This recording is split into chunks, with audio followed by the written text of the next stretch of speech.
Langsung ya. Assalamualaikum warahmatullahi wabarakatuh.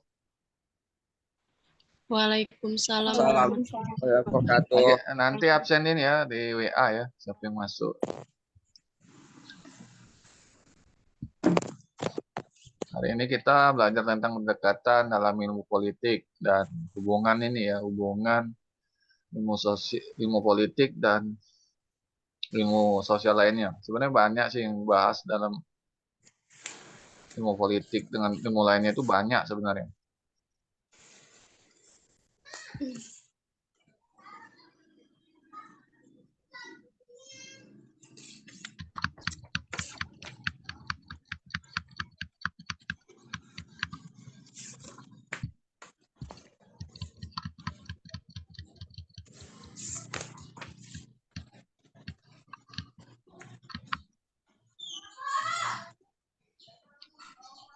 Udah nampil belum Zoom-nya nih? Presentasinya udah nampil belum? Atau masih nyangkut? Masih delay, Pak. Tunggu bayar.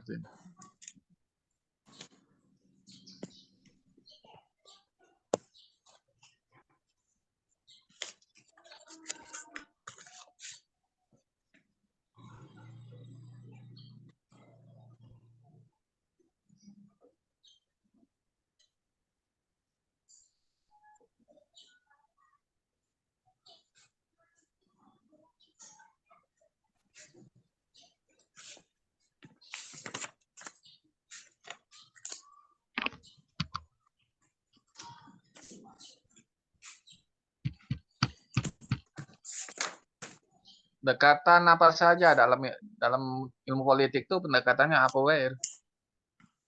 Pendekatan apa saja dalam ilmu politik itu? Pendekatan dalam ilmu politik itu apa saja? Ada yang tahu? Pendekatan dalam ilmu politik. Ada yang tahu belum? Winda tahu, Winda? Dekatan dalam ilmu politik. Winda tahu? Saja. Berikut adalah Ada yang tahu? Anjani, Suci, Miko, ada yang tahu pendekatan dalam ilmu politik itu apa saja tuh? Pendekatan apa saja dalam ilmu politik tuh? Ada yang tahu? Dikit ini hari ini materi dikit, tapi ya ini yang sering dipelajari. Kenapa di politik tuh pelajari itu? Karena ilmu administrasi negara dengan ilmu politik tuh irisannya dikit. Dikit dan bedanya. Kalau di administrasi negara itu kan tentang formulasi, pelaksanaan kebijakan paling. Tapi proses dalam kebijakan publik itu kan adanya proses politik juga. Makanya kalian belajar ilmu politik. Nah, pendekatannya apa saja nih? Kalau pendekatan kelembagaan baru. Nah, belum tahu. Pendekatan sejarah, psikologi, tradisional, perilaku. Kalau pendekatan sejarah itu ya yang seperti apa nih? Pendekatan sejarah. seperti diterangkan di atas, sejak dahulu kala ilmu politik erat hubungannya dengan sejarah dan filsafat. Nah, yang lain?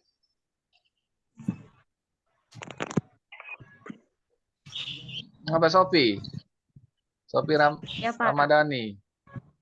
Apa pendekatan sejarah Sophie? Seperti diterangkan di atas, sejak dahulu kala ilmu politik erat hubungannya dengan sejarah dan filsafat. Nah, ya. Politik dalam bukan dalam nafsirkan dalam bukan daam maksudnya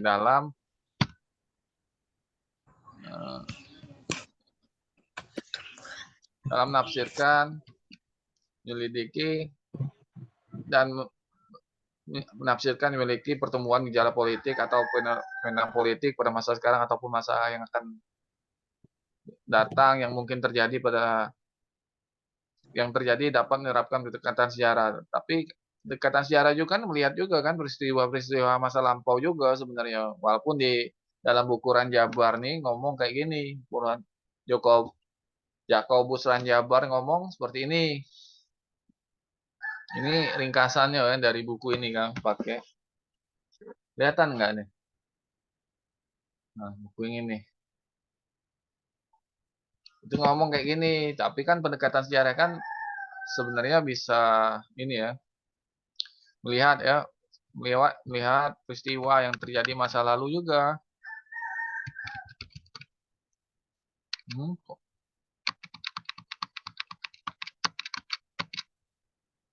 Nah, cocok macet ya.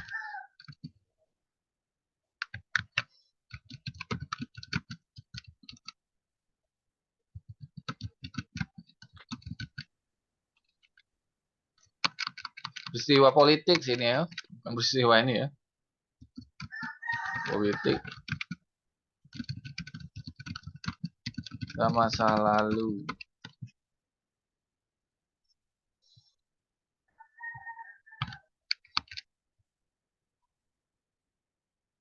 Nah, masa lalu kan banyak kan tumbuh perkembangannya kan? Banyak ada perkembangannya politik loh. Banyak kan dari Yunani dulu kan sampai zaman terkini kan. Yunani dari perkembangan Aristoteles sampai ke perkembangan yang sekarang nih ya konstitusi sama ini ya sama aturan hukum biasanya. Konstitusi tahu kan konstitusi, undang-undang dasar tahu kan? Nah, setiap negara kan punya itu aturan hukum juga. Lanjut ya. Nah, kalau pendekatan psikologi ya menganalisa dan menyelidiki alasan-alasan dorongan batin manusia atau individu sebagai makhluk politik yang ada di dalam hidup bersama dengan manusia lain di dalam masyarakat telah berusaha mencari dan mempergunakan kekuasaan, dapat pula menggunakan dan menerapkan pendekatan psikologis. Nah, jadi kalau di sini ya pendekatan psikologis ini banyak cara tokoh-tokoh politik atau orang yang terlibat dalam politik itu ya menggunakan hasrat untuk berkuasa, bisa juga dengan memulai ini ya, memulai mencari simpati atau juga membuat kampanye, bisa juga melakukan politik uang atau money politik dalam meraih kekuasaan ya, baik itu dia mendapatkan kekuasaan untuk duduk di anggota dewan maupun di pemerintahan, jadi kepala pemerintahan. Itu kan banyak hasrat-hasrat psikologi tadi digunakan oleh mereka. Makanya pendekatan ini ya melihat sisi dari perilaku atau hasrat hasrat para tokoh-tokoh politik itu atau orang-orang yang terlibat dalam politik itu. Sampai sini paham yang ini? Paham ya, lanjut. Nah, pendekatan tradisional umumnya dipergunakan sejak Perang Dunia II. Dalam pendekatan tradisional ini, negara yang dijadikan titik fokus perhatian, yakni menonjolkan segi-segi konstitusi atau undang-undang dasar dan aspek yuridis, aspek hukum formalnya ya. Nah, contohnya Indonesia dulu kan sebelum merdeka, buat dulu kan ada sidang BPU, BKI, PPKI yang sekarang muncullah undang-undang dasar ya. Undang-undang dasar sampai peraturan-peraturan, aspek hukum, tata hukumnya, sistem ketatanegaraan. Nah, di sini pendekatan tradisional. Setiap negara pasti pakai ya pendekatan tradisional yang fokusnya pada segi konstitusi atau anggaran. Kalau di organisasi itu namanya anggaran dasar ya. Anggaran dasar, anggaran rumah tangga kalau di konstitusi. Kalau di Indonesia itu anggaran dasarnya yaitu Undang-Undang Dasar 1945, anggaran rumah tangganya APBN. Sampai sini paham? Paham tidak itu? Jujur paham, paham, paham. Kalau enggak, ya itu. Paham enggak? Winda paham? Paham, Pak. Nah, kalau Indonesia itu ADART-nya, anggaran dasar, anggaran rumah tangganya itu, yaitu ini ya, anggaran dasar tuh konstitusinya ya. Konstitusinya itu ya undang-undang dasar. Kalau anggaran rumah tangganya, yaitu APBN. Yang tidak tahu ya kalau ditanya orang kan. Itu sering kali itu ditanya orang tuh di luar sana. Misalnya kalian sebagai mahasiswa yang belajar di dalam dunia politik ya, sosial politik, baik meskipun di administrasi Setia Bala Putra Dewa ini kan sebenarnya ilmu administrasi negara itu mempelajari ilmu politik. Harus tahu kalian. Meskipun gelar kalian itu SAP ya, SAP atau SSOS gelar kalau lulus nanti. Pesos. SSOS bukan SAP. Kali SAP kali. Kalau di Setia ADS yang di Puncak Es Kuning itu SAP dia gelarnya.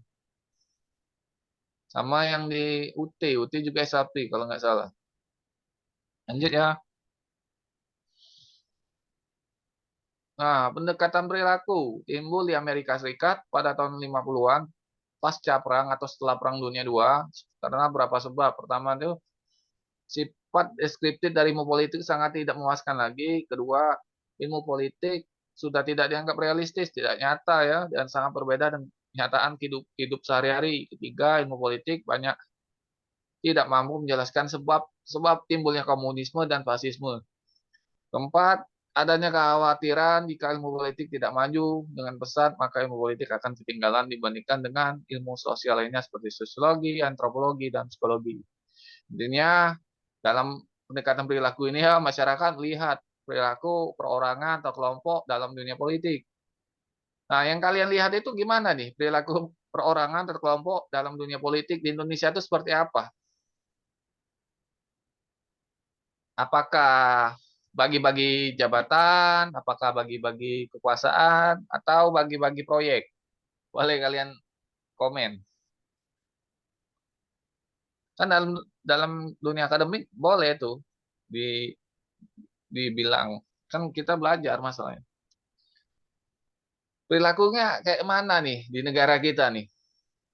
Ada yang tahu perilakunya?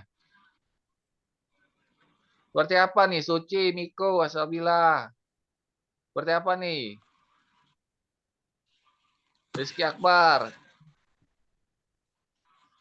Intan Cak berbagi Kasela. proyek, berbagi Perilaku proyek. terus? Dia kan perilakunya sama halnya Cak kami kuliah nih kan Pak. Itu Ah, kan dari PKS. Itu kan ah. sampai bagi proyek kan. Yang mana Kami itu? dapat di biaya sekolah gratis ini karena Oh, politik juga kan. ah. Terus Itu juga dari perilaku politik ini kan banyak juga Pak. Bukan dari bantuan sekolah, terkadang dari yang ingin ngaju ke sebagai calon, dia nak calon pasti kaget dijanjikannya dok. Cak, misalkan dia nyoba berjanji bakal kayak ini. Ibaratnya perilakunya tuh menjanjikan kalau dia bakal mensejahterakan kalau dia sudah jadi. Kayak itu. ya kurang lebih yang dia mengintan tuh ya ada benar gitu, Pak. Banyak yang perilakunya ada yang berpolitik, yang bagi proyek, ada yang korupsi. Pejabat kita kan banyak korupsi kan saat ini kan di pusat tuh kan. Ada yang melegalkan segala cara untuk mengusung anaknya jadi ini ya jadi calon calon yang mencalonkan diri kan pada 2024 dibuatlah dibanding lah atau apalah kan. Dan perilaku yang nggak enak itu ya ketua MK-nya itu masih iparnya presiden. Itu yang nggak etis sebenarnya. Perlu juga sih dibuat kalau ketua MK tidak boleh mempunyai hubungan kerabat dengan presiden. Jadi biar netralitasnya agak bisa dijaga atau kredibilitasnya kan lembaga itu. Kalau kayak gini kan kelihatan politik dinasti, perilaku politik dinasti di negara kita kelihatan. Di mana ya Gibran mungkinan ya bakal jadi calon ini ya, calonnya Prabowo ya. Kelihatan kan? Mau milih kan nanti kan kalian? Milih kalian itu Iya nanti. Pak. Itu. Ya kau milih kan kau? Iya 2020 Pak, nyoblos. nyoblos Nah, milih. nyoblos. Jadi milih perilaku, lihat dulu perilaku pemimpin tuh track recordnya gimana. Jangan asal coblos. Kalau orang ngasih uang ya ambil aja, nggak usah milih nanti. Ya enggak? Ya memang bagi orang lain kan kalau dikasih 50, bagi yang orang yang berduit nggak terlalu berarti kan 50.000 itu. Bagi orang yang butuh kan ya diambilnya aja rusaknya di sistem kita ini karena gara-gara bantuan BLT, bantuan-bantuan dan bantuan yang yang nggak bisa kita sebutkan satu-satu itu menyebabkan rakyat kita ini banyak miskin. Itu dipelihara terus itu berbahaya kalau untuk yang beasiswa untuk sekolah, pendidikan, beasiswa orang memang nggak mampu kan, nggak masalah itu untuk orang sekolah. Ini hanya segelintir orang yang dapat. Miskinnya nambah jadi kan, ya nggak? Nambah kan? Itu kan diciptakan oleh Megawati itu, bantuan-bantuan itu, naikinnya.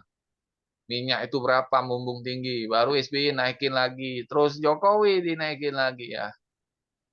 Nah, Jokowi nggak mikir di situ, geopolitiknya itu gimana nanti kan, petaan politiknya itu belum dia mikir. Itu bisa menciptakan kemiskinan tambah jadi. Apalagi kemarin kan naik ini kan kita kan Pertalite. Dampaknya kan dari 7.800 ke 11.000, 10.000 itu kan lumayan itu. Bisa nyiptakan pengangguran lagi.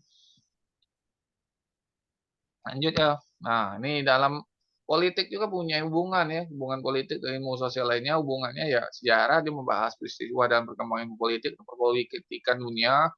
Kalau ilmu politik dengan psikologi mengetahui perilaku, karakter, motivasi, keinginan atau hasrat untuk berpolitik ya. Kalau yang dan geografi, masalah wilayah, kedaulatan, tentuan basis massa dalam suatu wilayah. Ini sering dipakai ya. Sehingga timbulan dengan kajian khusus ya dari hubungan ilmu politik dan geografi itu muncullah geopolitik, pemetaan politik. Ya termasuk penentuan basis masa pemilih dalam suatu wilayah misalnya. Dan terakhir itu hubungan ilmu politik dan ekonomi, kesejahteraan negara atau masyarakat ya. Negara atau masyarakat atau negara ini salah atau enggak? Kesejahteraan masyarakat ya.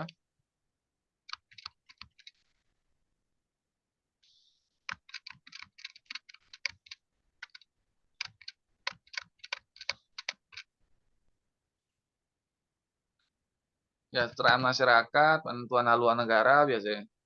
Ideologi politik suatu negara, sistem ekonomi biasanya. Sistem ekonomi kita dipakai gimana itu? Apa kapitalis, komunis? Nah itu kan dipakai ideologinya tuh dalam ideologi politiknya. Nah di sini banyak sih sebenarnya dalam pemerintahan, yuk hubungannya dengan pemerintah itu gimana? Siapa yang mimpinnya kan? Administrasi negara hubungannya siapa yang melaksana dari kebijakan-kebijakan politik? Sebenarnya banyak sebenarnya, tapi yang inti pokoknya yang kayak gini. Nah, ekonomi kita nih sudah maju belum di negara kita nih? Efek dari politik nih. Maju atau belum kita nih? Belum, Sudah Pak. maju atau belum? Belum, Pak. Kalau belum ngapa? Kalau sudah kenapa tuh? Boleh kalian kasih komen. Maju belum? Karena perekonomian kita nih, Pak, masih sangat rendah nian. Ya, Masih banyak juga yang pengangguran. Lapangan pekerjaannya masih sangat sempit nian. Sampai-sampai ada orang dari Indonesia yang nak begawainya ke luar negeri masih. Kan berarti ekonomi kita masih rendah. nah, selain itu, apa ini? Ada yang lain? Ekonomi negara kita nih. Kan pengaruh politik dengan ekonomi nih. Kalau politiknya hancur, ya otomatis kalau politiknya tidak bisa beres, ekonomi akan ikut bergantung. Stabilannya ya. Kalau negaranya gimana, ada bantuan negara itu di politiknya ya. Nah kalau Cina itu negaranya komunis, tapi sistem ekonominya itu ideologi untuk ekonominya dia pakai kapitalis. Maju mereka, cuman susah masyarakatnya nggak bisa bebas berpendapat, berbeda pendapat sedikit sudah ditangkap.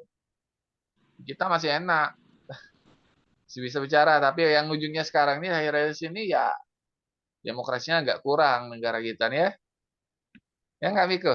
Iya. Kurang kan? Kalau salah dikit ngomong kita tangkap orang. Akibat Undang-Undang ITE yang diciptakan oleh SBY dan tidak dibubarkan atau dicabut oleh Jokowi, oleh ya oleh orang-orang yang tidak yang menganggap itu sebagai ujaran kebencian, bisa akibat ada Undang-Undang ITE itu.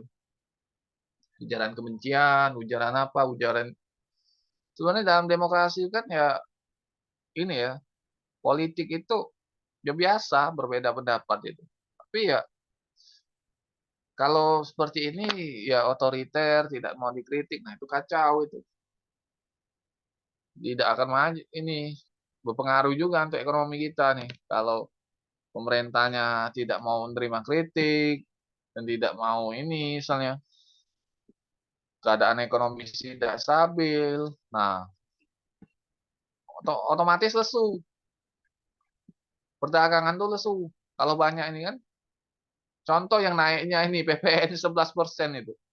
Jadi 11% dari 10% menjadi 11% tuh naiknya dampaknya lumayan.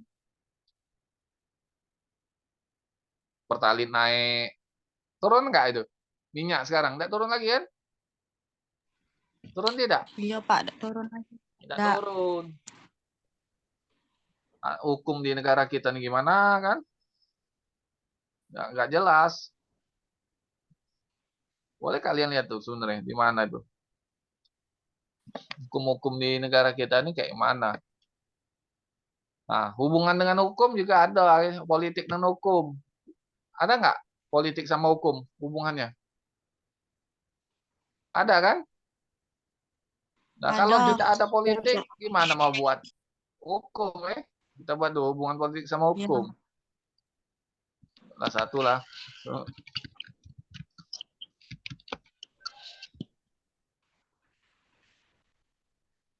Hubungan sebenarnya banyak sih sebenarnya hubungan-hubungan yang mulai itu.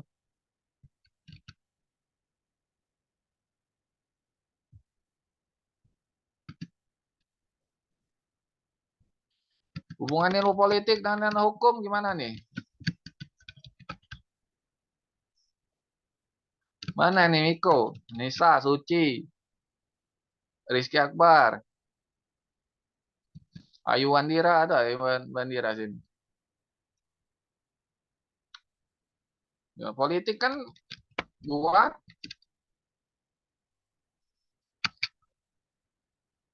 hubungan politik sama hukum gimana nih?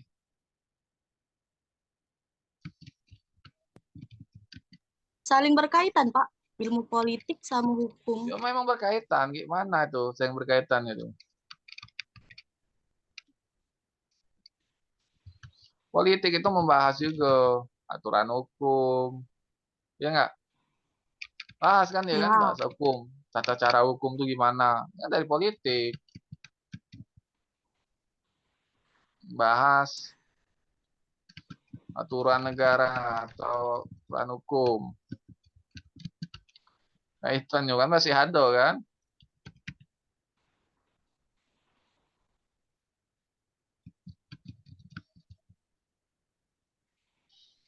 Nah, inilah beres belum ini?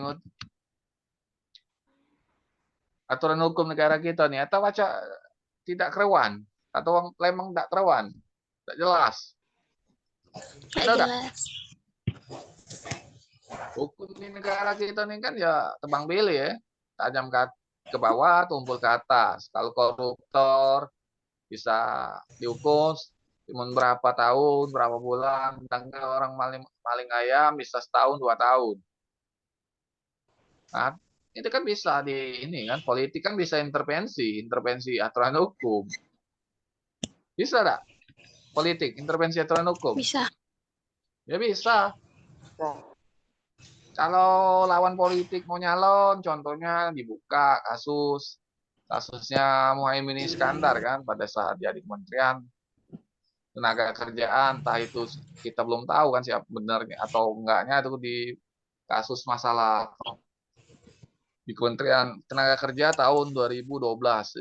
Nah, itu ada kasus atau masalah di di tahun itu. Pada saat itu Kementerian Ketenagakerjaan itu dipimpin oleh Muhaimin.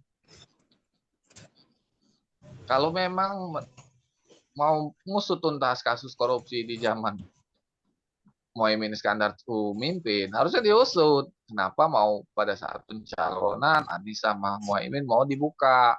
Itu kan kelihatan politisasi hukum. Harusnya kan kalau memang mau diusut ya usut dulu. Kalau memang itu ada benar, jangan pada saat orang sudah ini kan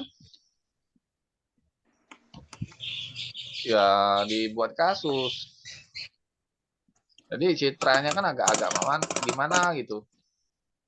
Kalau memang ya ada kasus ya harus buka, diusut tuntas. Kalau memang Muhaimin itu memang kalau memang ada kasus, kalau nggak ada kasus ya jangan dipolitisasi kayak gitu.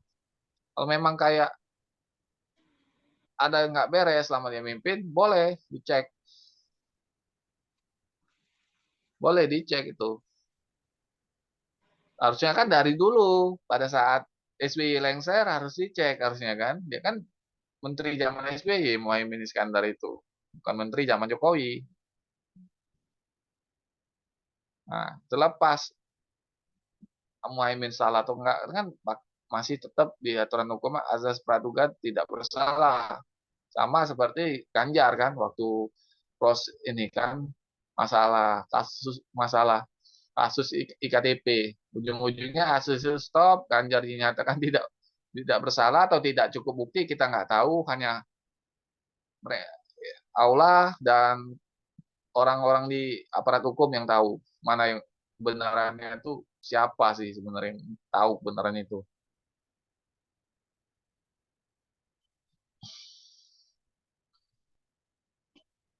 Ada yang ditanya nggak ini?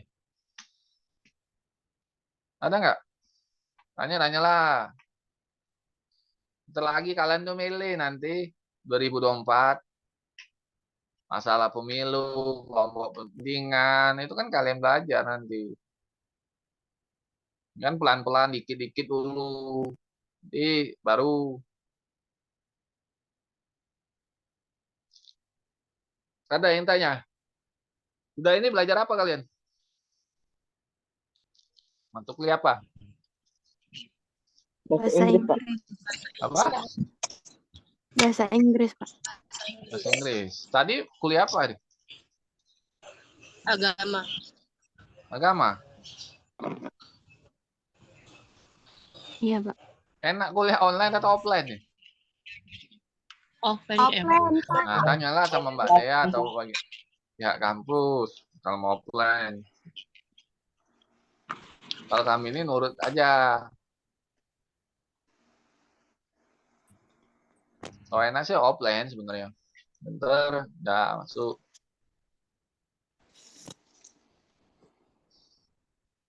Beasiswa semua di kelas ini ya?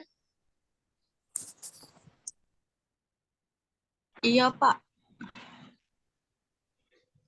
Beasiswa KIP ya? Iya.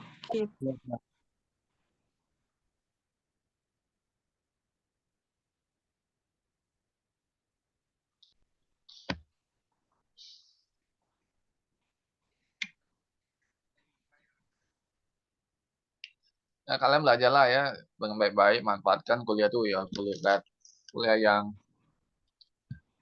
kalian nikmati sekarang, karena tidak semua orang tuh mampu kuliah ya, walaupun ada yang beasiswa atau gimana kan, karena kesempatan untuk kuliah tuh ya jarang ada yang dapat. Alhamdulillah kalian sudah dapat ya. Iya, Pak. Kalau sudah selesai kuliah, nah baru nyari kerja juga kan. Atau kalau di kelas ini sambil jualan atau kerja selain kuliah.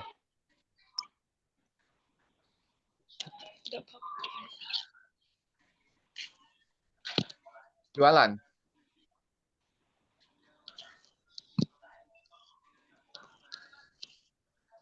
Jualan atau kerja. Nggak boleh Pak kuliah ini sambil begawe. Udah boleh. Jualan? Ada yang jualan atau apa itu.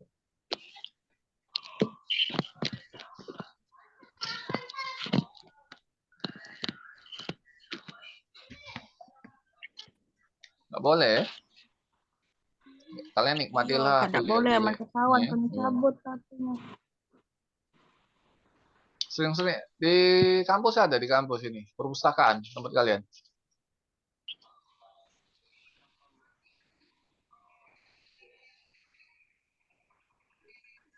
Ada di kampus. Ada, Pak, ada. Perpustakaan belajar lah kalian juga perpustakaan daerah atau cari buku ya atau di jurnal kalian baca-baca kan. Kalau tidak dibaca nih ya ini untuk nambah wawasan lah.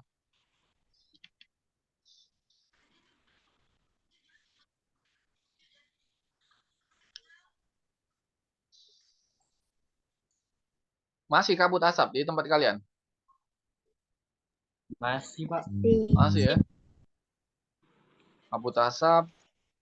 Nah, menurut kalian itu kabut asap itu sengaja dibiarkan atau memang fenomena alam? Sengaja, Pak. Fenomena alam juga ada juga itu Pak. Ulah manusia. Ya. Nah, menurut kalian pejabat kita nih bisa tidak menuntaskan ini, menuntaskan kabut asap itu dengan menggunakan kekuasaan atau powernya tadi? Bisa sebenarnya, cuman nggak Bisa mau aja nggak? mereka. Bisa tidak itu? Bisa, Pak. Kabut asap ini dituntaskan oleh pejabat kita nih. Bisa. Bisa. Nah, kalau bisa, bagaimana caranya? Nah, anggaplah kalian ini pejabat, pemimpin negara. Nah, untuk menuntaskan kabut asap itu, kalian lakukan apa itu sebenarnya? Yang akan kalian lakukan? Menegaskan hukum, Pak. Apa? Apa yang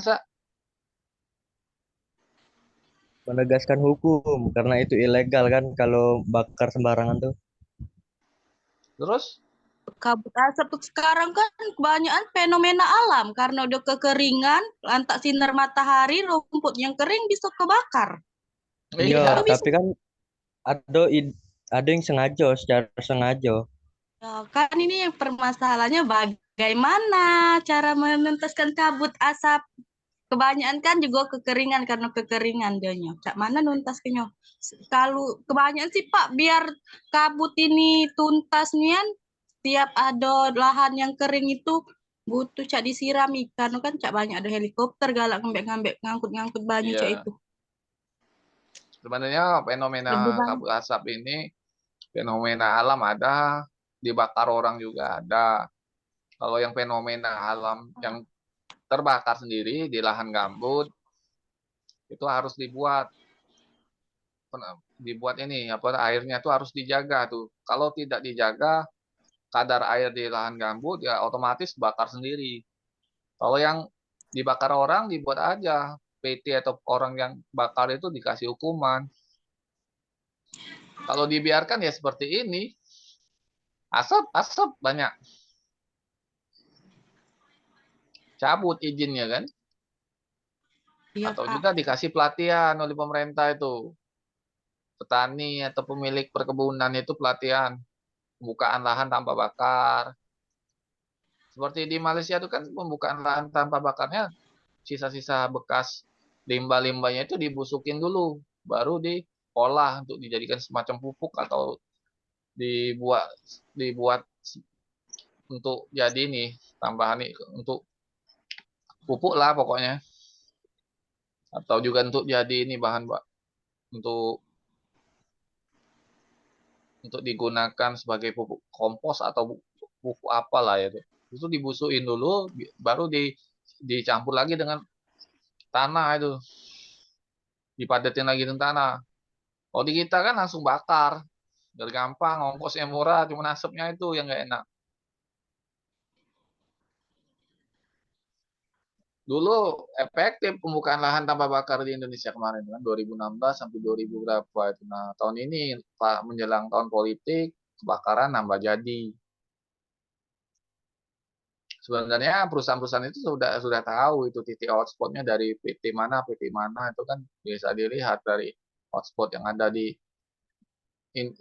titik api itu hotspotnya itu bisa kelihatan dari BMKG pun bisa melihatnya dari satelit hotspot atau dari aplikasi kelihatan di mana titik api itu.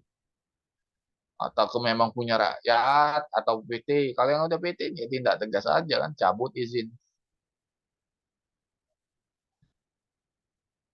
Cuman kalau cabut izin, pajaknya juga mereka itu kan pemerintah tuh masih mikir gimana perusahaan ini bayar pajak berapa gitu kan di situ.